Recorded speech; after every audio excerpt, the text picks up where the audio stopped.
არ ვიცით რა ხდება, გადაუში ყველა ჯგუფი ადგილზე. შეიყვანე ეს. შეიყვანე ერთი წამი.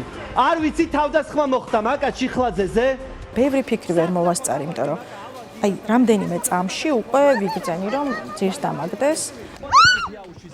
ეს რომ ყოფილიყო მხოლოდ დაგდება, ვიფიქრებ რომ უბრალოდ იმ მომენტისთვის ჩვენი გაჩერება უნდათ და მეტი არაფერი, მაგრამ ეს გავეშებული ადამიანები ძირს დაგდებულს, ანუ ეს კაცები, ასე ქვიათ ალბათ, არ ვიცი, ასე ეძახიან თავის თავს, წიხლებით მირტყამდნენ. არ ვიცით რა ხდება და როგორია მაკა ჩიხლაძის მდგომარეობა?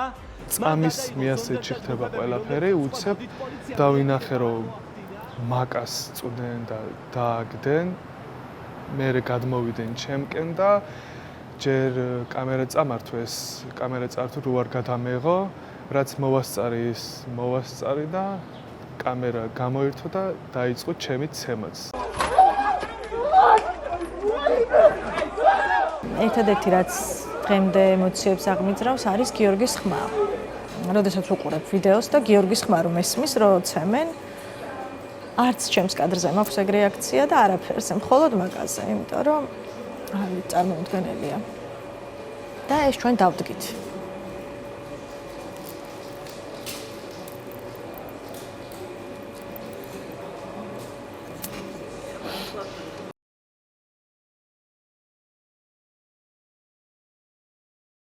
ჩემთან მოვიდა მოქალაქე, აქციის მონაწილე, რიგით რომელსაც არ ვიცნობ და მითხრა რომ პატარა სამებასთან მიღბიანი ადამიანები თავს ესხმიან აქციის მონაწილეებს და იქნებ გადავიღოთ. ამ ბნელ ქუჩებში უსაფრდებიან ადამიანებს ჩვენ პოლიცია გამოვიძახეთ.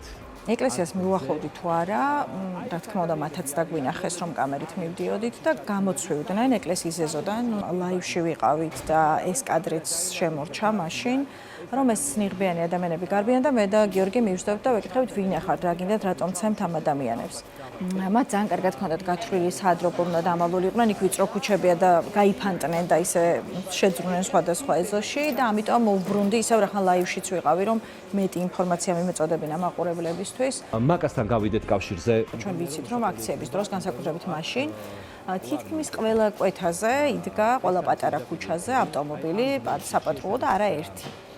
და ამ ადამიანების გაუგნებას არ ქონდა საზღვარი, როდესაც ხედავდნენ, რომ პოლიციას ეუბნებოდნენ დანაშაულს, მიუთითებდნენ, აი აჩვენებდნენ, რომ აი აქ დგანან დამნაშავეები ეკლესიაში, მაგრამ პოლიციას ქონდა რეაგირება 0. გადავედი მეორე საპატრულოსთან, რომელიც იქვე ახლოს იგან, ყველას რეაქცია იყო, რომ არ ვიცით, აი შენგან გვესმის და ეხა გავარკვევთ. გრიბოედოვის კუთხეში ცოტა ოდნავ ღრმად ხედავ, აი რაღაცნაირი მისტიური კადრი იყო ჩემთვის ახლაც რომ მახსენდება, იმიტომ რომ რაღაც ქუჩა იყო ჩაბნელებული, მე გავარკვიეთ რომ შუქი იყო ჩამქრალი. რაღაც ერთი თუ ორი ლამპიონი ანათებდა და ეს შავებში ჩაცმული ნიღბიანი ხალხი ბევრნი ვიღაცას ურტყამენ და ყველაზე უცნაური ეხაც რო აღვიდგენ იყო ის ჩემთვის რომ აქეთ და იქეთ ხალხი იდგა ცოტა აი რამდენიმე მეტრში და ვერავინ ვერ უახლოვდებოდათ, ისე ეშინოდათ. მე რეწყვებიან ამას რომ შიშის გამო ვერ მიდიოდნენ ახლოს და მე რასაც შევხედე იმ რამდენიმე წამში 2 ადამიანს ურტყამდნენ ეს 30 კაცი ნუ მინიმუმ. გრიბოდოვის 5 ნომრის წინ მოხდა ზუსტად.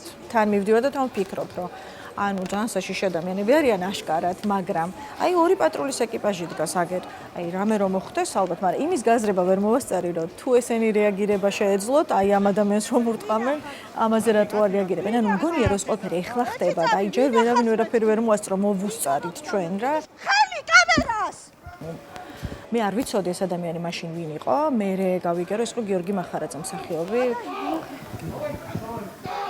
ეს იყო რაღაცნაირად კარგად გაწვრთნილი და ერთმანეთთან შეთამაშებული გუნდი. მე ასეთი განცდა დამრჩა, იმიტომ რომ მათი ეგრეთ წოდებული ბოსი თვალის ერთი მოძრაობით, ხელის ერთი მოძრაობით ისეთ მინიშნებებს აკეთებდა, რაზეც იმ წამს ვერ რეაგირებდნენ. ზუსტად იცოდნენ, რას ნიშნავდა ეს ერთი მინიშნება.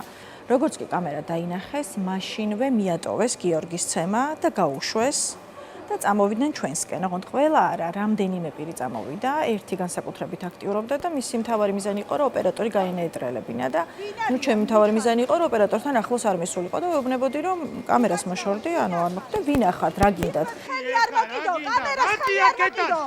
კამერას ხელი არ მოკიდო. კამერას ხელი არ მოკიდო. ჩემთვის კისრის მოგრეხის მომენტიც ნიშნავს ჩემთვის იმას და არა მხოლოდ ჩემთვის, სპეციალისტებმაც რომ ნახეს, რომ იმ ადამიანმა ზუსტად იცოდა რას აკეთებდა, იმ სიძლიერით აკეთებდა, რა სიძლიერითაც უნდა გაეკეთებინა. თუმცა მაინც შემთხვევითობა არის ჩემი გადარჩენა, ექიმები ამბობენ, რომ გადამარჩინა მხოლოდ იმან, რომ მე ვერ ვხედავდი უკნიდან, რომ ის ჩემთან მოდიოდა. მე რომ ოდნავი წინააღმდეგობაც მაინც გამეწია, ხო აუცილებლად კისერს მომტეხდა ალბათ. რო დავთვალე მეორე დღეს 7 თუ 8 ადამიანი მირტყამდა, გამეტევი და ბოლოს ამ რტყმებისგან ხო კაის სხეული ბუჟდება და ვერაფერს ვერ გრძნობდი და ბოლო დარტყმა ვიგრძენი, თავზე რო დამახტა ისეთი. მე რო ვიღაც წამომაყენა, უბრალოდ სახეზეც არ მახსოვს ის ადამიანი. და პირველი რაც გავიფიქრე, თვალის არ ემარეს, მაკა სად იყო, ცოცხალი არ მეგონა იმ მომენტში და მაკას ხმა რო გავიგონე, მერე ცოტა დამშვიდი. ერთი რაც მახსოვს, რომ თავზე დავიფარე ხელი, რომ როგორმე თავი დამეცვა, მაგრამ თვალში ერთი ფეხი მაინც მომხვდა. და თუთის გრძელი გურთუკი მეცვა და ეს მიცავდა, ეგეც კარგად, но სადაც ვერ დამიცვა ის მუხლი, ანუ დაზიანება დღემდე არ მაქვს, ვთქვათ, მორჩენილი. ერთი ეუბნება, რომ გოგოა და ნუ ურტყამ თუ რაღაც და მეორე რომ არა, ეს რეებს აკეთებს, ეს რეებს აშუქებს, ანუ სიტყვა აშუქებს იყო.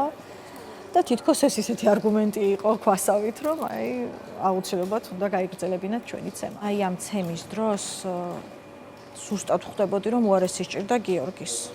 იმიტომ რომ მათთვის ჩემს გარდა მთავარი გასანეიტრალებელი იყო გიორგი, რომელმაც უკვე გადაიღო ის, რაც არ უნდა გადაეღო. ტვინის შერყევა, დაბეჟილობა ხელის, ჭრილობები, სხეულის არეში დაბეჟილობები, თავის არეში ჭრილობები, ნაკერიც დამადეს.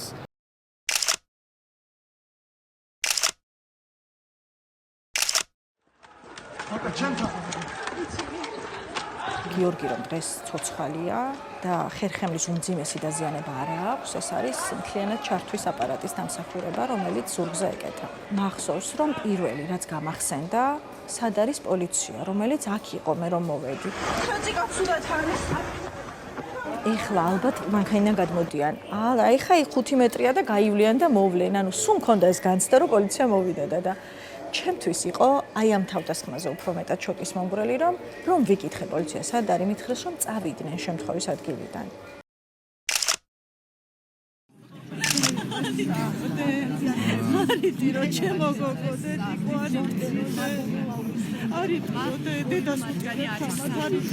უტიფრად მეუბნება მამუკა მდინარეძე პარლამენტში რომ შევდივარ, რომ ითანამშრომლეო პოლიციასთან, შენო იციო თავს ვინ დაგესხა და თქვიო, რომ ამ ადამიანებთან რაზე არის ლაპარაკი, მათ პირველ დღეებში ისიც თქვეს, რომ ჩვენ ვითამაშეთ ეს ყველაფერი, ანუ მე და გიორგი ოსკაროსანი მსახიობები ვართ, რაღაცა აი არ მჯერ ამას რო ვამბობ, მაგრამ ხო, ასეთი ბრალდებებიც იყო. ამ ადამიანებისგან ველოდები გამოძიებას? არა, რა თქმა უნდა, არ ველოდები. დაზარალებული სტატუსი მეორედ მაქვს უკვე და იმდენი საქმეა შემოდებული თაროზე, რომ ამის გამოძიების იმედიც არ მაქვს, იმიტომ რომ 9 წელზე მეტია გასული, არანაირი ყურადღებას არ ვუცდობ. შენ როდესაც ამხელავით პათინგებით 5 და 6 ადამიანი შეადგები ერთ ადამიანს და გამეტებით თავში ურტყამ და ხერხემალში ურტყამ ამ ფეხებს, ეს მეტი არაფერი არ არის თუ არა ზუსტად განზრახ ყოლობის მცდელობა. მე ვიტყოდი რომ პოლიტიკურმა ნებამ ამ საქმეზე რომ არ მოხდეს გამოძიება ამ საქმეების, ხელფეხი გაუხსნა იმ მოძალადეებს, რომლებიც შემდგომში შეიძლება იყოს პოტენციური მოძალადეები თქვენზე, ჩემზე, ნებისმიერ მოქალაქეზე და არა მარტო ჟურნალისტზე. ერთ-ერთი ისეთი საქმე, რომელიც შეგეძლია თუნდაც სტუდენტებს, თუნდაც მაყურებელს, აი აჩვენო დოკუმენტურად, რომ აი როგორ კარგად იდო ყველაფერი ხელის გულზე და როგორ შეეძლო სპეციალურ საგამოძიებო სამსახურს, რომ ეს საქმე გამოეძიებინა, რომ არა მის მიერ ან განზრახ, ან გაუფრთხილებლობით არასწორად დაგეგმილი საგამოძიებო მოქმედებები, რომლებსაც ჩვენ დოკუმენტებში ვხედავთ.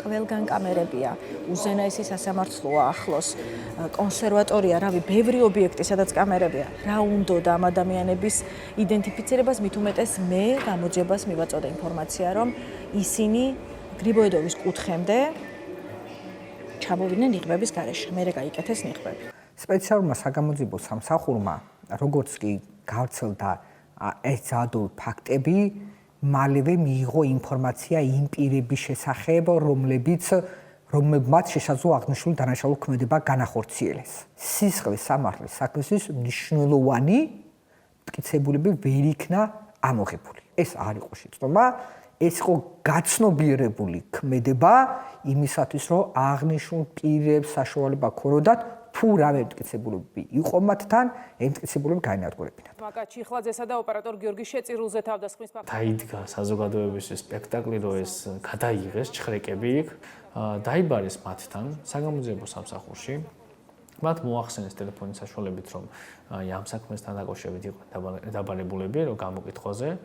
ეს ადამიანები, რა თქმა უნდა, მივიდნენ საგამოძიებო სამსახურში ყველაფრის გარეშე და რა თქმა უნდა, რაღაც ლოგიკური პერიოდის შემდგომ, იმიტომ რომ იმ წამსვე ვერ გაჩნდებოდნენ იქ. შესაბამისად არსებობდა ძალიან ლოგიკური პერიოდი იმისათვის, რომ თუ ვინმეს რამე უკანონო მოქმედება ჰქონდა ჩადენილი, ამასთან დაკავშირებით ნებისმიერი ნივთი იქნებოდა ეს მტკიცებულება თუ რაიმე სახის საქმესთან შემხებლობაში ნივთი თუ რაღაც, ანუ გაიქრო უბრალოდ. შეეძლოთ სწრაფი, ეფექტური, სამართლიანი საგამოძიებო მოქმედების ჩატარების შემთხვევაში ყველასთან მიმართებაში ერთდროულად ჩატარებულიყო ჩხრეკა პირადი და საცხოვრებელ სახლის ჩხრეკა. ეს იქნებოდა ამ შემთხვევაში უფრო ეფექტური საგამოძიებო მოქმედებები, იმიტომ რომ ჩვენ მივიღებდით იმ რეალურ მტკიცებულებს, რომლებსაც აღნიშნული პირები ინახავდნენ. გავაცნობიერე, რომ ამ ქვეყანაში არ არსებობს ინსტიტუტი, რომელსაც ვენდობი. არ არსებობს პოლიცია, რომელსაც აი ჩემ შვილებს რომ გავლენ გარეთ და რაღაცა პრობლემა შეექმნათ, რომ ვეტყვი, რომ აი თუ რამე მიმართეთ პოლიციას, ვეღარ ვეუბნები. პირიქით, მეშინია, გესმით, პოლიციის მეშინია. მედიას არ შეიძლება დაუწესდეს შინაარსის კონტროლი. მინდა მქონდეს მე, როგორც მოქალაქეს, არა მხოლოდ ჟურნალისტს, სამართლიან სახელმწიფოში ცხოვრების უფლება, მქონდეს უფლება, რომ ჩემზე თავდასხმა გამოიძიონ, ანუ ეს ხო არ არის ძალიან ბევრი, რასაც ვითხოვ. ეს არის საჩურის ის ნაწილი, რომლის შევსებას ყველაზე რთულია ალბათ. იმიტომ რომ უნდა მონიშნე, რომ საჩურის შეგაქვს ქვეყნის წინააღმდეგ. თუ ეს საქმე წავა და რა თქმა უნდა წავა ადამიანის უფლებათა სასამართლოში, რომელიც არის უბრალოდ დროის პერიოდი და იქ თუ საქმე ისე დასრულდება, რომ საქმეზე დადგება სამწუხაროდ ისე უნდა ვთქვათ, გადაწყვეტილება, რომელთაც სახელმწიფო აგებს პასუხს კონკრეტულ მოქმედებებთან დაკავშირებით, ასეთ დროს ეს იქნება მსუსხავი ეფექტის მატარებელიც ხელისუფლებისთვის და იმ საგამოძიებო ორგანოსთვის, რომელიც ატარებს გამოძიებას, რომ შემდგომში თუ მსგავსი რამ განხორციელდება და იმედი მაქვს, რომ არ განხორციელდება, თუმცა ამის იმედს ობიექტურობა ნაკლებად გვაძლევს, აი სხვა გამოძიება იმავე ხერხებით არ წავიდეს და იმავე ხერხებით ლანგარზე დადებული საქმე არ გაქრეს. საქმე ეხება ქვეყანას, რომელსაც ძალიან დიდი საფრთხე ემუქრება და დიდ სურათში რომ ვუყურებ ამ ამბავს, მე ის შიშები არის ძალიან წამიერი გაელოება და არაფერი არ არის. იმდენად მჯერა, რასაც ვაკეთებ, იმდენად დარწმუნებული ვარ, რომ ისტორიის სწორ მხარეს ვდგავარ. რომ ეს გამბედაობა თუ რაღაცა სიმამაცე თავისით მოდის რა. არ ვიცი, ხო, თავისით მოდის.